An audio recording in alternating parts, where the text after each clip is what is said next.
never fails that when you're trying to teach a morning class, somebody calls you right beforehand with some urgent request.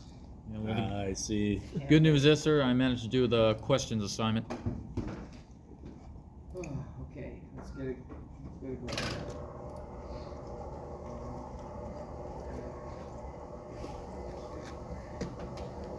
Okay.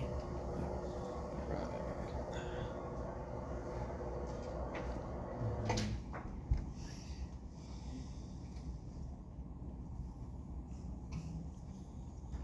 think pretty much everybody has done the no-show assignment, which Yes, sir. I appreciate, because I have to submit those today. In fact, I just had two people, where did my sheet go? Okay. I had two people, Don Glass, Sir Don Glass, Mohammed Irfan Saburi. He was here last week. No? Okay. Well, in any case, thank you for doing your no-shows. Appreciate that. No worries, sir. No complaints.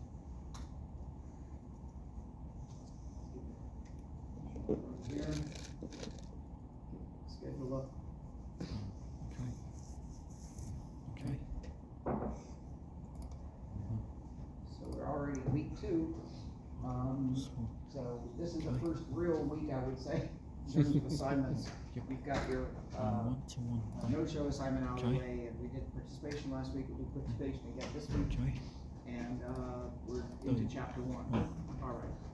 So let me pull that up here. Hold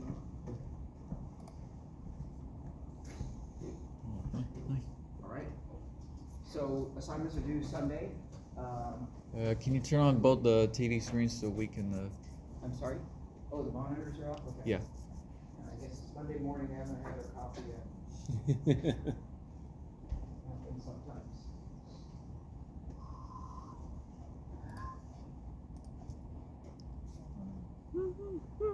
All right. Student Success Workshop this week, like I mentioned last week, at 12 o'clock on Wednesday over in Building A. WIT has something tomorrow for exploring career pathways with Cox. National Cyber League registration is open, and of course Back to School Bash. So if you're interested in learning more about the ISA Club or anything to do with cybersecurity, frankly, come to the Back to School Bash. We'll have our ISA Club booth there, and I won't be at the Lawrenceville one because I'm remote on Thursdays, and actually I've got some off-campus events on Thursday. Where are you off to, sir? I will be at ANF on Tuesday. I'm sorry? What did you just say where you'll be at? On Thursday? Yeah. I have a off-campus event on Thursday. Okay. I'm usually on campus Mondays through Wednesdays. I'm here Mondays and Wednesdays, and I'm in Alpharetta on Tuesdays because I teach a class at Alpharetta on Tuesdays. So I will be at the ANF Bash representing the ISA Club. But we'll have other faculty and staff at the Lawrenceville one on the 10th to talk to you about ISA Club and anything related to cybersecurity. All right, and like I showed you before, this is the flyer for the thing on Wednesday. It's a little QR code. It's going to be up in the course shelf. And what I like to do is I like to start out with something that's very relevant, pertinent, and this is called In the News, right? So, do you guys drink water? Anybody here drink water? Yes. Okay. Yes. I drink water. I like having clean water. It's a helpful thing, right? Especially in the summer to hydrate. It's very important, right? So, one thing you may have seen recently is that multiple states, including Georgia, have been targeted by cyber attacks, and these cyber attacks are targeted toward the water systems, the basic infrastructure around water. This is a very tempting target by certain threat actors because, first of all, it's critical to life and commerce, and it's also relatively insecure, right? Public utilities aren't known for being, having huge budgets, especially around cybersecurity. So their IT staff, their cybersecurity staffs are stretched. They don't necessarily have the latest technology or ability to monitor threats. So they're kind of a soft target, right? If you try and attack military targets, those are hard targets, right? Those are very well defended, right? There's all kinds of investment in cybersecurity controls to protect military targets. But some of the more, civilian targets like infrastructure, like water supply, electric grid, those are less well protected. And so the threat actors know that that's a weak spot. And so we're gonna see a little news clip here that talks about these water system attacks that affects all of us. And, kind of like, you think to yourself, who would attack a water system, right? What motivation could they possibly have? It's not necessarily money. Yes? To take out, to cause chaos in that, in the rival nation. So this is like a nation state actor, you think? Yeah. Somebody who's like, you might be at war with them. Yes. Right? So like they want to, you're trying to hurt them, they're trying to hurt you. Yes? Or it could be like a hacktivist, somebody who's doing it just for like political things or like to make a statement by doing something to their state or whatever. I agree with you, but the only thing about that is that, there isn't a Republican water system and a Democratic water system. It's like the same water system for everybody, so everybody gets impacted. It could be just an anarchist that just wants to create chaos, right? He doesn't care who he hurts, right? There are people like that, actually, in the dark web. Yes, go ahead. I'm thinking of politics. I'm not going to touch upon it, but I think we're at war with ourselves as a nation, and that's War with ourselves. Well, that's an interesting one. But everybody needs water, right? So if I live in this country, I don't want to disrupt the water system because I depend on it, right, for lots of things. But yeah, anybody who is trying to create chaos, who's trying to hurt us as a state or as a nation, they would be the likely target. You see here, I put here nation state actor question mark, right? So that's an obvious target. It's probably not a script kiddie. It's probably not somebody doing espionage because there's no commercial value really. It might be financial gain if they would ransomware the system, right? And say, well, we're going to dump all kinds of toxic chemicals in your water unless you pay us money. That could be one motivation, corrupt the water system. But This is a question, sorry. yes. Why do we learn about these vulnerabilities after the fact? Why do we have to do damage control? Who's in charge of controlling the security of vulnerabilities? That's a very good question. Who's responsible? So I would argue that since these are state systems, it's the state government, which is headed up by the governor and state legislature, that they're responsible for it. I mean, it could be that it's a local municipality also that needs to have diligence around security of its infrastructure. So there are lots of people, but basically the public officials should be on top of this. In many cases they aren't, partly because a lot of them don't have the expertise. It's not an area that's going to impact them unless something like this happens, which they don't think ahead about. Yes? They probably don't even know what a central processing unit even is in a computer, Yeah, I to doubt be many honest. of them have come through the utility system or understand much about computers or anything. They just know that cybersecurity is scary, but that it's always possible to point the finger at somebody else, right? Mm-hmm. But it does impact voters, right? Like when Fulton County and City of Atlanta were hacked and their systems were down, it was embarrassing for them because they couldn't do things like, pay people or vendors or issue, city or county licenses, things like that affect commerce. So let's see the clip, and then we can talk about it. And think about this. I'm going to talk about this a little bit today. What's the asset in question? What's the threat? And what's the vulnerability, right? This ATV, we'll talk about this. This is a what they call a threat tuple. Because these things together lead to something which I'll talk about later. Let's look at this first. I think it's here. Okay. At least 7 states have now been targeted in a growing wave not of just cyber Georgia, 7 attacks on states. critical water infrastructure across the country. Federal officials are reportedly investigating Iran as the likely culprit. Liz Landers has the latest on this story.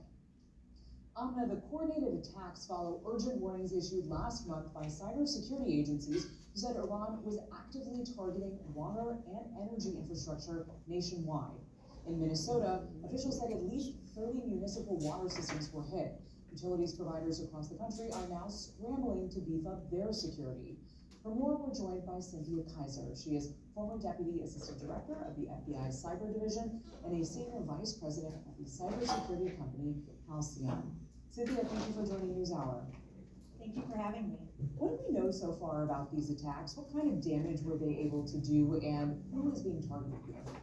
Attackers have been breaking into the small computers that run America's water system. In a very small number of cases, there have been some disruptive actions. Now, FBI and EPA have reported that utilities in at least 7 states have known incidents that are of similar kind of severity, which shows just how broad this issue really is. So far, federal authorities have not linked this to any specific actor.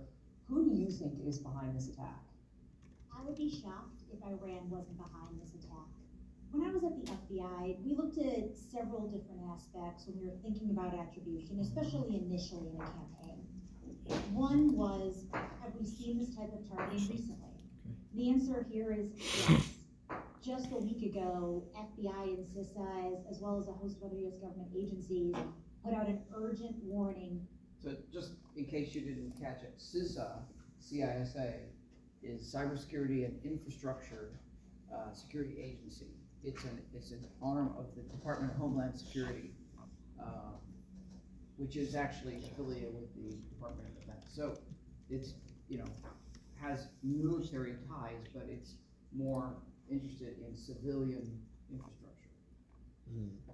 Saying that Iran was continuing to target these mini computers that control much of our critical infrastructure, including water infrastructure.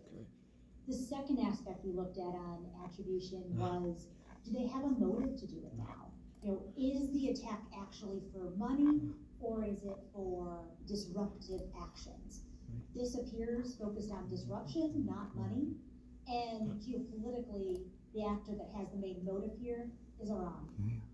And then third, we would look at who just has a longer history of doing these types of attacks and is willing to cross that red line of targeting critical infrastructure. The answer here also is Iran. Going back several years, they've conducted attacks against these mini computers at these facilities, including just kind of stopping at these devices and not going further, which is what's occurring in this operation here. So we should all be moving forward, assuming it's Iran, because there isn't really a plausible other scenario. Why would Iran want to target these kinds of municipal water systems? Iran wants to target these types of municipal water systems because they just want to get into anywhere. The main aim of these operations is to sow chaos, confusion, and fear. It's to say we got in somewhere and think about what we could do next. So when you look at all of these different types of targets, they're going after the ones that they have the ability to get into, and oftentimes that is these smaller municipalities, these smaller locations, water systems, because they lack the funding or the IT personnel to be able to fully secure them. On Friday. Okay, so you can watch the rest of the clip yourself. The main message there is that this doesn't seem to be a ransomware attack or some sort of financial or espionage type attack. It seems to be some chaos. Now, why would Iran do this? Well, it might have something to do with the history of our interaction with Iran. Anybody ever hear of Stuxnet? Know what Stuxnet is? What is Stuxnet? Oh, I don't know. I just heard the name. Okay. So Stuxnet occurred in 2010 was a watershed event in terms of cyber warfare, right? So you have several ways that nation states can relate to each other. They can relate to each other through diplomacy, right? They have ambassadors, they have UN representatives, they do cultural exchanges. So that's the nice, playing nice way of relating to other countries, right? And that's the ideal way that, you know, we should interact with other countries. Then you have the kinetic warfare part, right, which is going on with Iran, right? So that's where you bomb them and, you know, they retaliate and you kill their people and they try and kill yours and all that. And that's not an ideal state of affairs, but it does happen, unfortunately, quite often. But in between those two, there's a middle ground, kind of a gray area, right? And that's increasingly the focus now in the modern world, which is not to, you know, do kinetic attacks, like launch missiles at countries, because Iran really can't launch, they don't have an intercontinental missile that they can launch at the United States. They can attack our allies in the region, but they can't attack us directly. They can attack our ships in the region, but they can't attack the homeland. But what you can do is you can attack us through the internet, right? Cyber attacks. And that can, you know, help to disrupt or scare, right, the populace. So obviously they have the motivation to do so because we have kinetic warfare against them.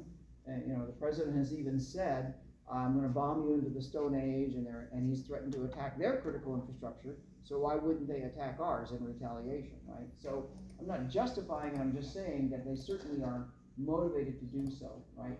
So now the question is, what's the asset here? Because when we're defending an attack surface, we're concerned with our sensitive assets. What's the asset? Yes, Victoria. Disruption, fear, eventual human casualties. No, what in this particular attack, what asset is Iran or whoever is doing the attacking?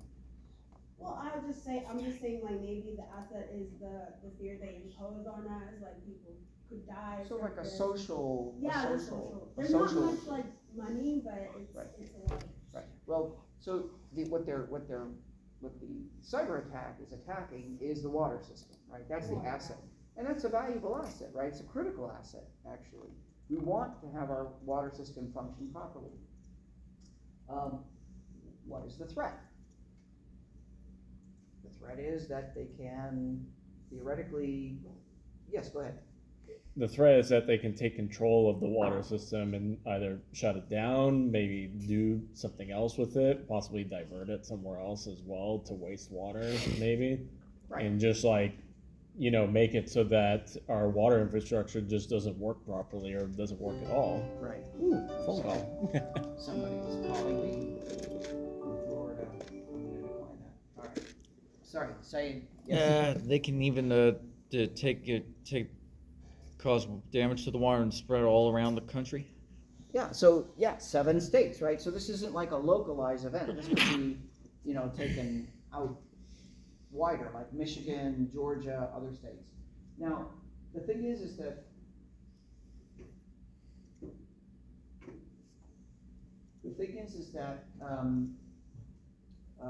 so the threat is this persistent.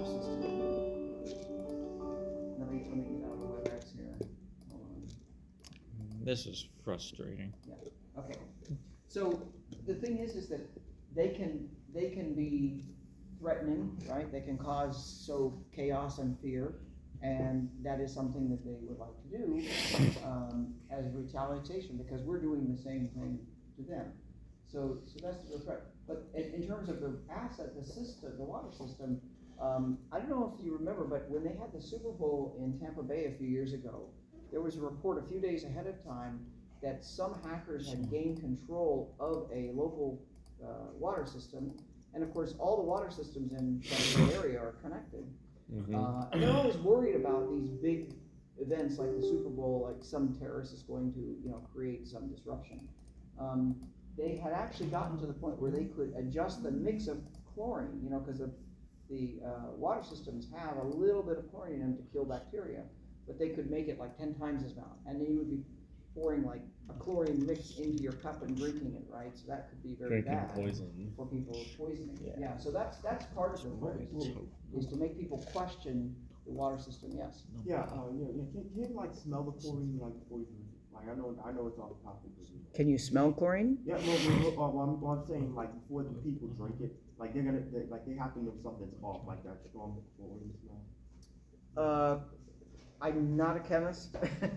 I would think so, but if you do it in small quantities, maybe not, and that would be the trick, is to do it so that it wasn't obviously, over toxified, and it could even just, if you put a lot of chlorine, it could disrupt the system, because I'm sure there's mechanisms in the water distribution system that could be, corrupted by that, yes. Not to mention, even if you didn't have enough in it where it could, kill people, it could certainly kill things like plants or other stuff that you use that water with. If it's used in industrial processes to clean things and stuff, that could be a problem. Okay. Yeah. So that's right.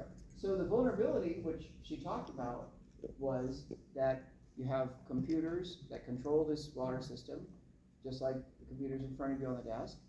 Maybe they don't have the latest patches, maybe they don't have the latest operating system, their funding is behind, or they don't have enough staff to keep everything up to date. Mm-hmm. And so therefore, there is a vulnerability. Now, when you have an asset, right, that's targeted by a threat actor, and it has a vulnerability, that can lead to what's called an exploit, right?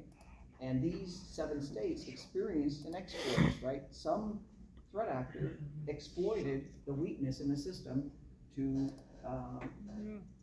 access the water system. Now, what they do with that afterwards is up to them. Even just the being able to say, hey, we've hacked into your water systems, even if they don't do anything. Because a lot of threat actors, what is the tagline of Kali Linux? Anybody know? The quieter you are, the more you hear, right?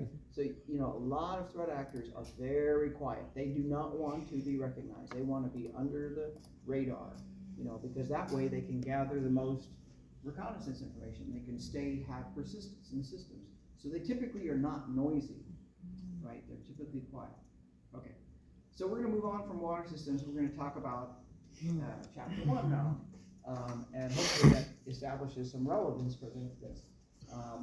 Fundamental principles and goals of information security. I think we talked about this a little bit last time. Yeah. Remember CIA, right? Confidentiality, integrity, and availability. Those are the main goals, right? We're going to spend some time, especially in our interactive portion in the second half, talking about security controls and how we use them to manage risk. We're going to talk about some common security threats and basic countermeasures, and develop your ability to analyze security scenarios. And that kind of happens in the lab. You'll have a lab this week. So if you haven't already looked at the simulator that's in the course introduction, please do that, because you're going to need that for doing the lab this week. All right, so the question is, we know there are bad guys out there. How do we stop them, right? There's all these different suggestions, right? So for instance, we want to have security policies, and I have a whole course, 1602, that I'm teaching on security policies. How many people have taken 1602? One person. Okay. Security policies, very underrated part of cybersecurity. It's very, very important. Everything that happens is driven by policy. We can put security cameras, physical security.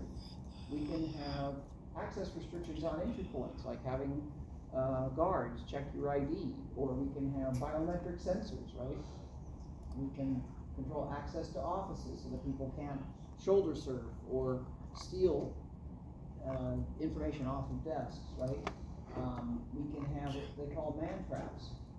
Man traps are also known as controlled access vestibules. What it is you come in one side, and then you have to authenticate yourself through a retinal scan or something, and you go out the other. But only one person can be in the vestibule at a time.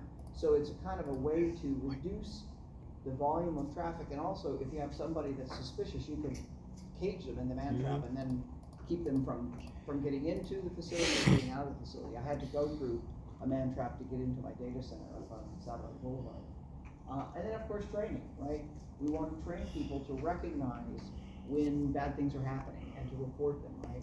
Cybersecurity is everybody's business, so everybody has to understand the telltale signs of a breach, or when the bad things are happening. So what are the bad guys after, right? They're after assets. Sometimes they just want to physically steal things, right? Sometimes they just want to breach things and steal things like data, or disrupt, or even code, right? Maybe I'm a software company and I'm creating, commercial software. My competitor just wants the latest code so they can analyze it and look and see what I'm doing, right? They want to, disrupt systems and networks, right? There are any number of assets that a company has. If you talk to the accountants of the company, they will be able to tell you the book value of all of the assets. And they're pretty substantial, especially anymore, right? A lot of companies, they run pretty much exclusively on information technology. So assets financially have a lot of value for companies, and if they're disrupted or stolen, that could be a big deal, right? So what's the threat? The threat is any potential danger of interaction that can breach the security, steal or damage data, or disrupt computer systems. So lots of different motivations, but there are many threats that can accomplish the goal of the threat actors, right?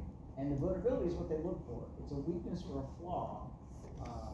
And it's not just in systems or hardware or software, right? Although plenty of those flaws exist. In fact, Claude, the AI tool, made headlines when they found some unknown vulnerabilities that had been in Linux systems for years, right?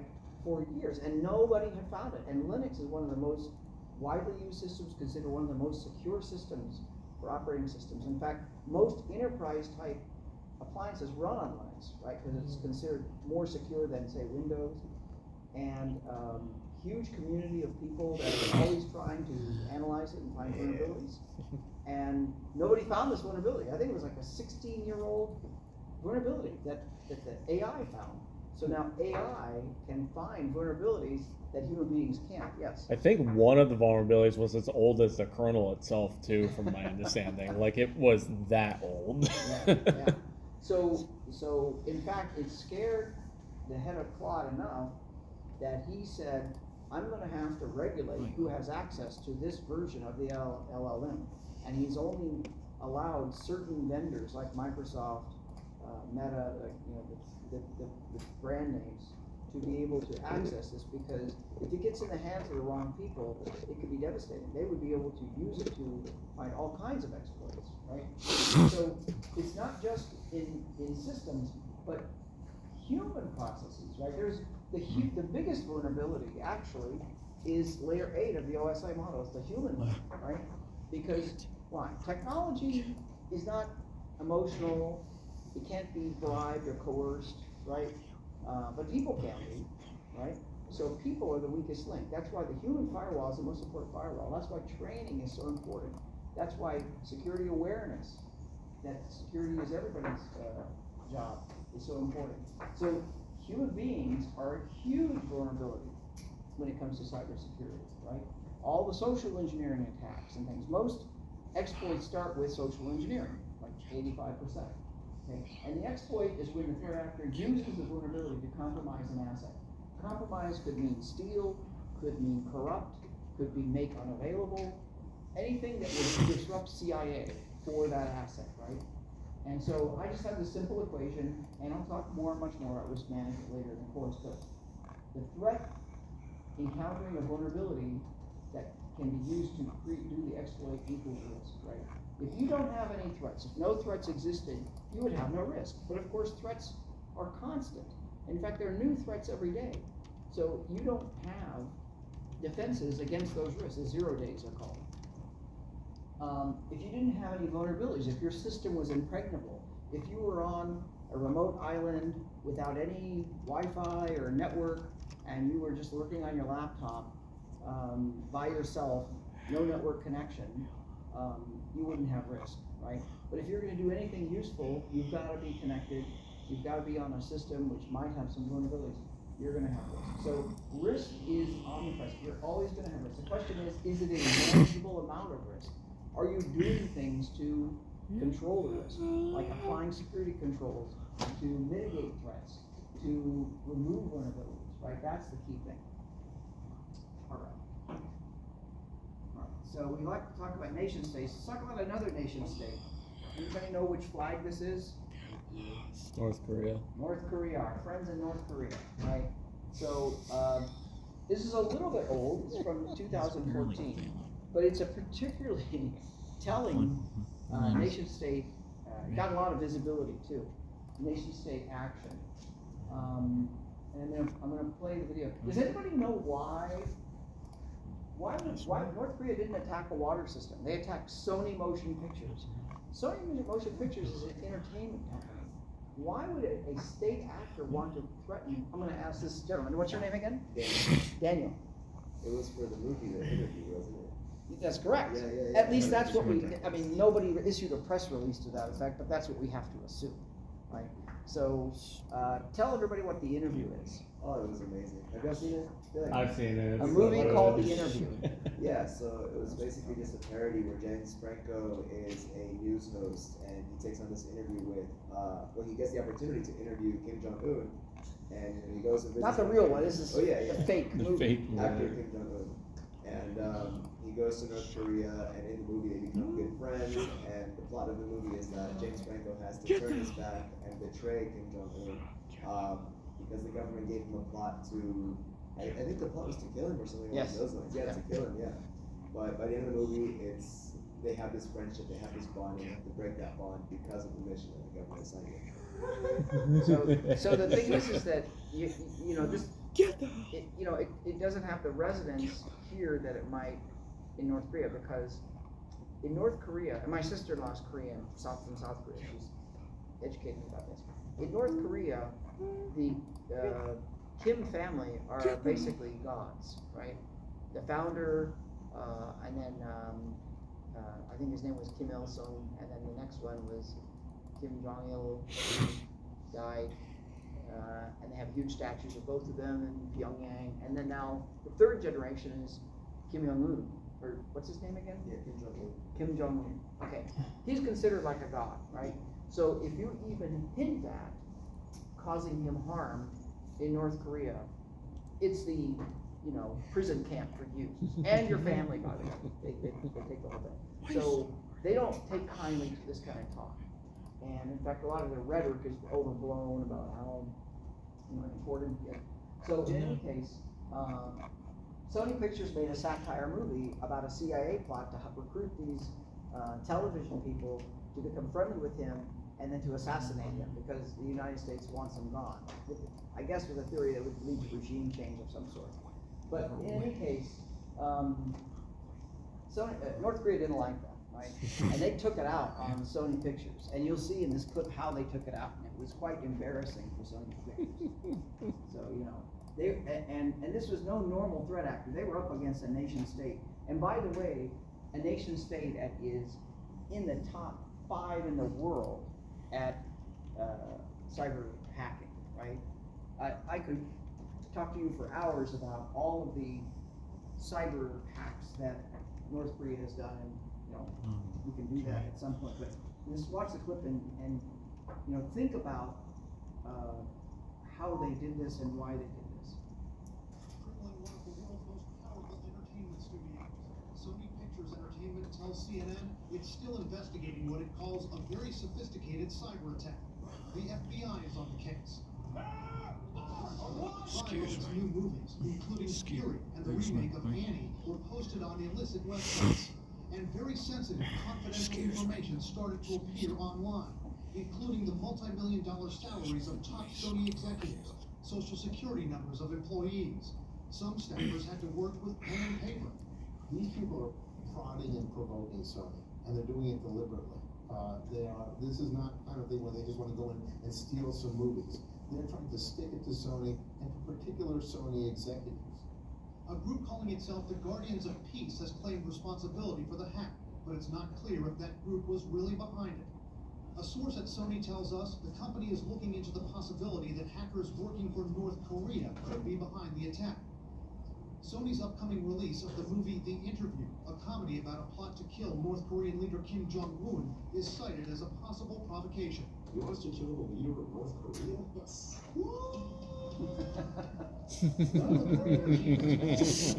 That's a stupid thing to do. Yeah, it's a good movie. Analysts say the North Koreans have a dedicated hacking capability that they've been working on for a few years. They've largely targeted commercial sites in South Korea. They haven't really gone after the United States as much, so this would be new if the reports are true. The Interview was not one of the Sony movies leaked out by the attack. One cybersecurity expert says that may point away from Kim's regime. North Korea would be destroyed. That's actually not true. In retrospect, the reason why they didn't leak that movie was because they didn't want anybody to see that movie because it talked about assassinating their leader. Yeah. They just wanted to leak other movies and deny Sony the revenue from them and embarrass their executives. But they would be very happy if that movie just disappeared from the face of the earth. And if you remember, there was a big Christmas time release scheduled and all, and they postponed it. Eventually, it did come out. And you can watch it, but it was, disrupted North Korea. Wanting to attack this particular movie and the people responsible for this particular movie. This is a much broader attack. Now, there were reports today that some Sony employees have gotten emails from hackers threatening family members of the Sony employees.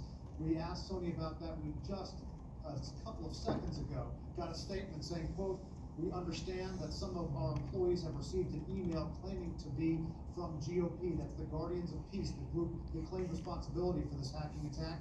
The statement says we are aware of the situation and are working with law enforcement." Well, so there may be something to these reports that Sony employees got threatening emails. A devastating. So the motivation here is almost like a hacktivist. It's not like so much a nation state attack on a infrastructure like Iran. It's more, I don't like what you're doing as a company and I want to, make your life unpleasant sort of thing. Okay. So remember last week we had our red team, blue team exercise. What are the goals of information security? What is the blue team trying to do? What are the goals of the threat actors, the red team, right? What is an exploit? Why does it matter? So let's look at the North Korea situation. What were the goals of Sony Pictures IT? Yes. Propaganda and changing the public perception. No, I'm talking about the IT department of Sony Pictures. Oh, sorry. What are they trying to do in this? What are they trying to do protect the information, the sensitive information. Right, Sony Pictures has assets, i.e. pictures that they derive revenue from, right? So their job was to, and I'm sure that there's all kinds of people trying to hack into their servers to download movies or, get sneak peeks of movies or whatever. So their job was to protect the networks, the systems, the intellectual property of Sony Pictures, and they have to make a big investment in that because they're not like a manufacturing company, right? That's making widgets. They're making intellectual property, i.e. movies. Did they fail in that? Yes. Okay, I guess you'd have to say yes, they did fail in that, but they never probably expected to be attacked by a nation state actor with very sophisticated capabilities and limitless budgets, right? They probably anticipated, well, it might be a competitor or just some amateur that's trying to download their favorite movie before somebody else sees it. People in foreign zones that don't have access to the movie right away, they want to, in India what they do, they show a movie in a theater and somebody stands there with a camera and records the whole movie and then they'll post it on the internet and it's called a camera print. And my wife used to watch those when she first came from India. They're unwatchable. They're terrible because you see people walking in front of the picture and background noise and everything. But that's how hungry people are for the latest releases, before they're officially released, and then you don't, of course, have to pay for it. So the blue team here did fail, but I don't blame them because they're not the military, right? They didn't prepare for a nation state attack against a private company. what were the goals of the threat actors, the red team, the North Koreans? I'm gonna pick on somebody in the back row. What's your name?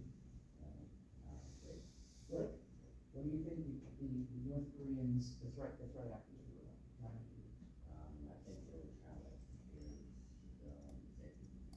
Yeah, they were trying to embarrass executives. Why would they want to embarrass executives? like send a message that, you know, we can get access to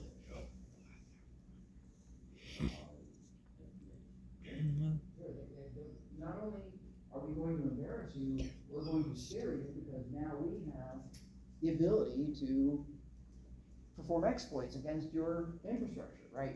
Your infrastructure to protect your assets is no longer safe. Yes. I would say it also goes beyond the studios themselves. Like if the North Koreans were able to get access to the social security numbers of their employees, Yeah. and I assume other private information from the executives who are making all this money, it also opens the doors to people in the United States, hackers that have wanted to get access into these people's bank accounts or private information and exploit that further. So it goes beyond just the studio.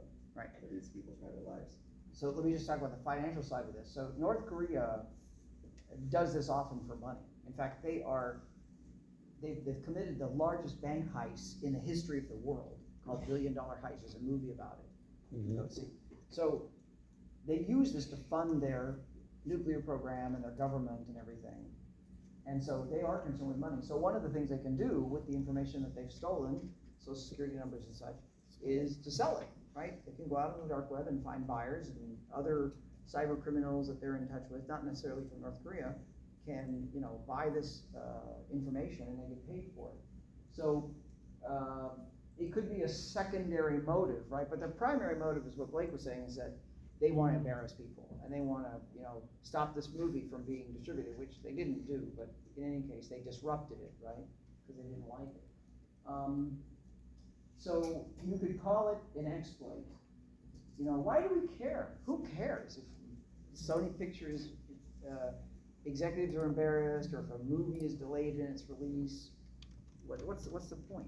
Because if that's compromised, then other things could be compromised as well. Because question, do you know about the PlayStation network hack that happened many years ago by chance? I heard of it, I don't know. Yeah, so like 20 million accounts were compromised, and it was people playing their games and everything. Like so many people's credit card information got stolen and stuff. Yeah. And to an extent, you could see it as the executives' information could get stolen, and like that information, could be sold.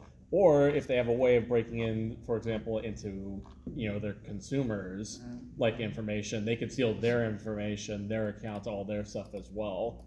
Because it could just be like one small vulnerability could lead to so many other problems, depending on how it's hooked up, essentially. Well, one thing I haven't mentioned, and I just thought about it, is that historically,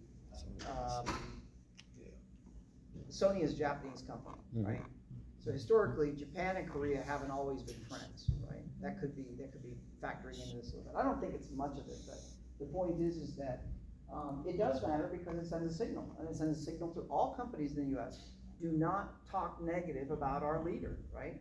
Whatever you do, stay away from our leader, or stay away from criticizing North Korea, right? And it also sends a message to the U.S. government that, look, we can disrupt your commerce, your entertainment companies, where you get a lot of foreign exchange from movies that you produce and sell around the world. So, this is something that CISA and the FBI and others would take notice of, because, this could be, this is American lives, American jobs that are being impacted, right? So, there are lots of different threat actor types. There's organized crime, where like ransomware gangs, where they rent the ransomware and they deploy it, and then they get money to send the encryption keys. Nation state actors, we talked about Iran and North Korea, which are among the most famous. There's even disgruntled insiders. There could theoretically have been somebody in Sony Pictures that wasn't happy because they didn't get a raise, they didn't get a promotion, they got fired, whatever it was, that they could theoretically do this type of an attack, an insider attack, right? So companies need to be concerned about that as well. right? In fact, this is a good segue into this thing that I found, which is I think quite interesting. It's in the site Information is Beautiful, which is actually a very nice site. I'm going to just give you some context for these breaches, right? Let's go up here. Okay, so we're starting in 2004, right? Ancient history, AOL, and if you hover over any of these, you can see an explanation of it. 92 million records lost, okay? And the size of the bubble relates to the size of the hack. But you can see there's like tiny little hacks. This was what? 20,000 records lost by Hewlett Packard, right? Veterans Affairs, you know, there's all kinds of like, then there's TJ Maxx. So, but look what happens as we go up in time. This is 2008, then you've got the Heartland hack, 130 million records lost, you know, but still, the average size of the attacks are pretty small and they're not that common, right? Oh, there it is, the PlayStation Network. 77 million records, right? Okay, so now look what happens, right? Again, 2012,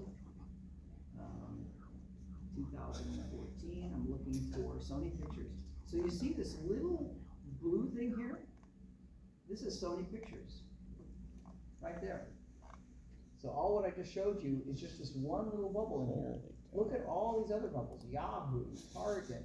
Target's a very famous one we talk about a lot in class. Home Depot, eBay, JP Morgan, you know. So it's not if, but when you're gonna get hacked if you're a company, right? Especially if you're a large visible company, right? That has lots of juicy data and assets, right? And you can see as you go up in time, the sizes get bigger, right? And there's more of them, right?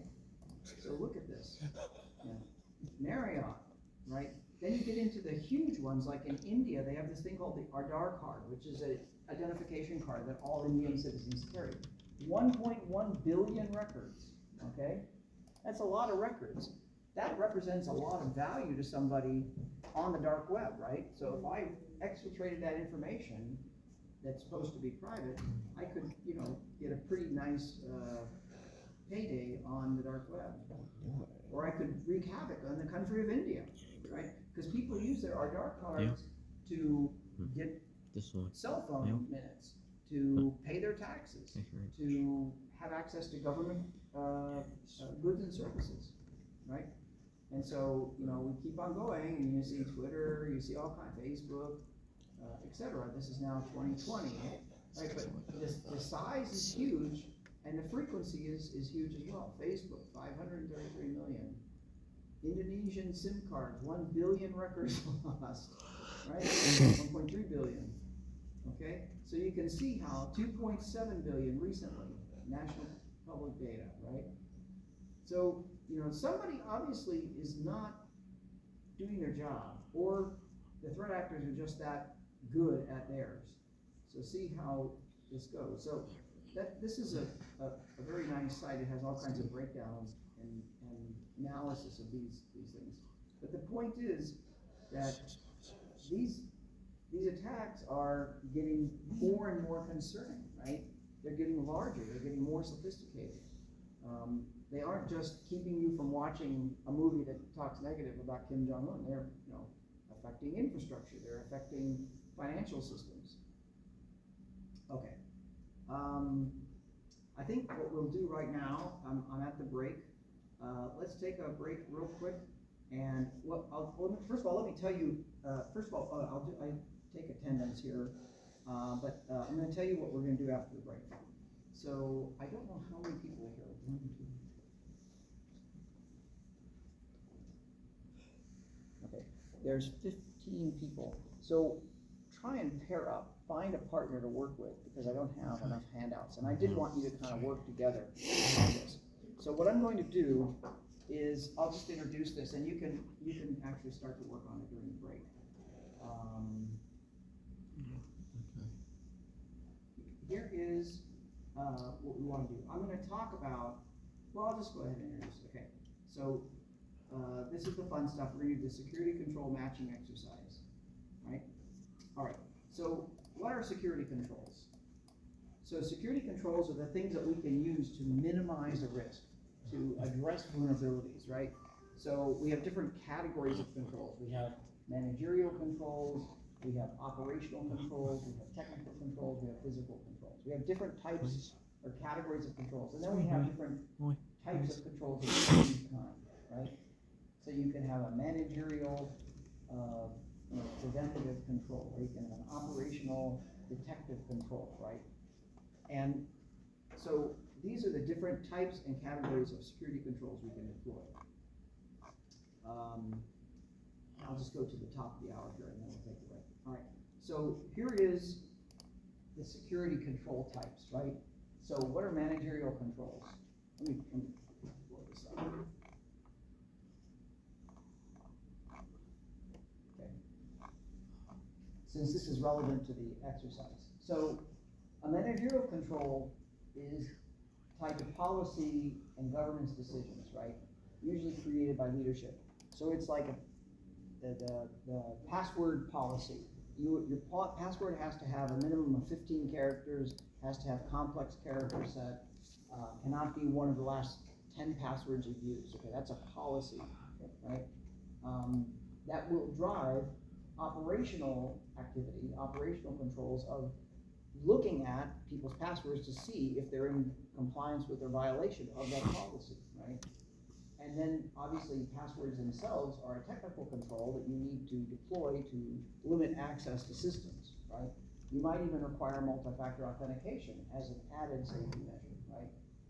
And then of course physical controls means that I cannot access the physical server to, get access to data directly, right? So example I use here, you have a firewall update, right? You're trying to update the firewall, and I teach a whole firewall course on Wednesdays, 2611. Has anybody taken 2611? I don't think so, but. What is the title of that course? I'm sorry? What is the title of 2611? Network Defenses and Countermeasures. Oh, no. Yeah, that's a higher level course. So firewalls get updated regularly, right?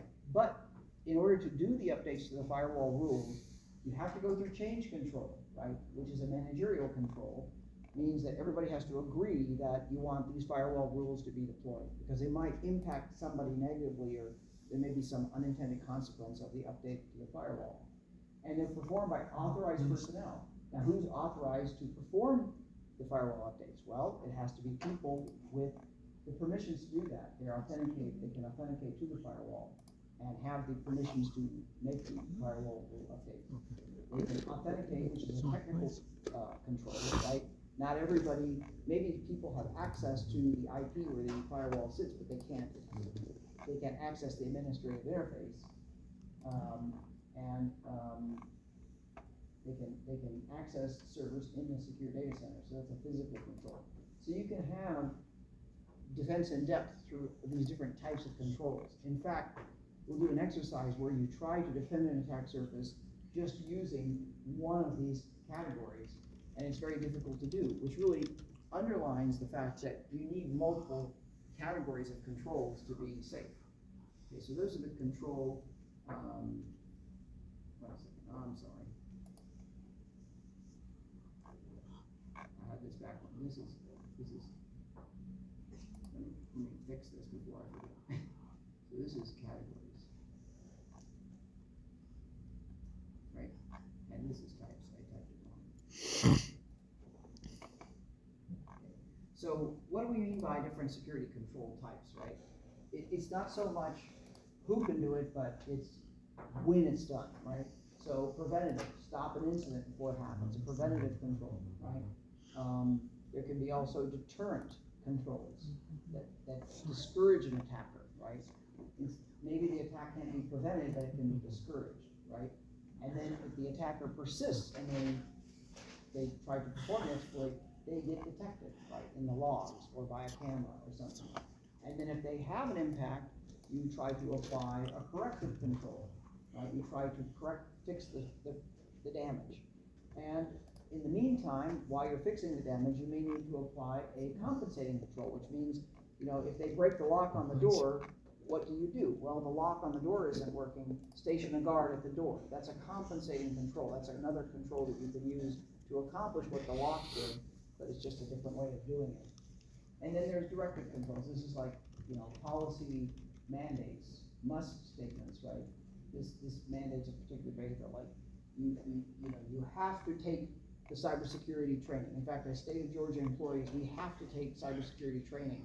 I find it kind of interesting. I'm the director of the cybersecurity program, and I have to take cybersecurity training from the state every 3 months, which I'm glad, because all 300,000 state of Georgia employees have access to sensitive information. Think about the kinds of data that the state of Georgia has. They have tax returns, they have social security numbers, they might even have health information, right? They have your address for sure. They have all kinds of information about you and your household. So I'm glad that every state employee has to take cybersecurity training on a regular basis so that that information gets protected. Because that information can be very valuable to a threat actor. Yes, very good. Do you think the training itself is inadequate for the way that threat actors are so creative with their attacks? Put it this way, you're better off having the training than not. It's not 100% effective as a, you know, as a control. No control is. There's always a way around the control, but it would be much worse if people didn't have the regular training that they get, right? So you, I mean, they need to enhance the training. That's what I'm saying. They need to make it better. are you stating that as a fact of, in your or an opinion? It's an opinion. I just think the training we have now, it might not be enough for the way threat actors are getting creative with their. Well, that's always the case.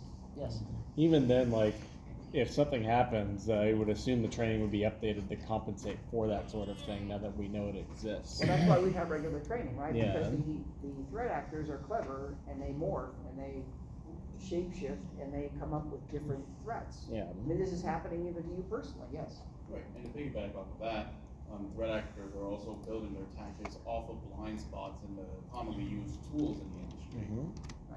Right, so the threats don't stay the same. In fact, now with AI, the rate of change of the threats is accelerated because now they can test different threats and make changes based on the response rate, like for a phishing email, right?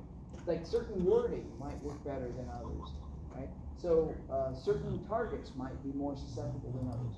So we're concerned with all of these things, but this is mainly concerned about is it left of boom or right of boom? Boom being the exploit, right?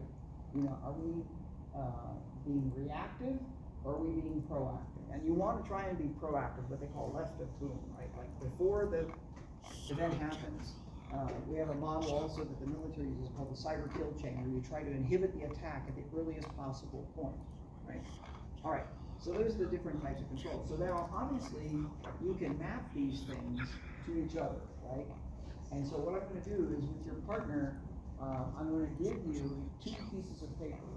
You're going to get a thing that looks like this that you have to write on, and the different scenarios, right? And so or the different types of controls, and you have to tell me for a given control what category is it and what type is it, right? Now I want to just mention a couple of things. You're going to see 24 scenarios. Right? I'll give you plenty of time. There are 24 boxes here. Do not assume that each scenario corresponds to a unique box. You know, in other words, you don't necessarily think that every box on this matrix is going to be filled, or that a given box won't have more than one scenario applied to it, right? So that makes it a little bit trickier. You cannot, by process of elimination, figure out where these different scenarios belong.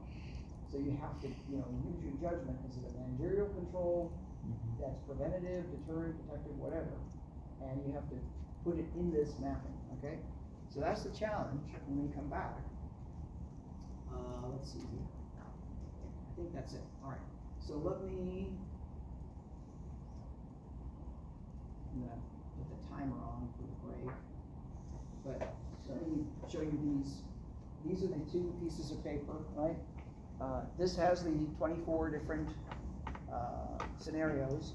These are just different controls that you can deploy. You can tell me what category and what type of control it is, and write it in this thing. Just put the number in this thing. all right? So I'm gonna leave these up here, come and grab one each. One team gets one of each, all right? So have at it, you have 10 minutes for a break, and then I'll, let you come back and work on this as well, for some time. I have a question. Mhm.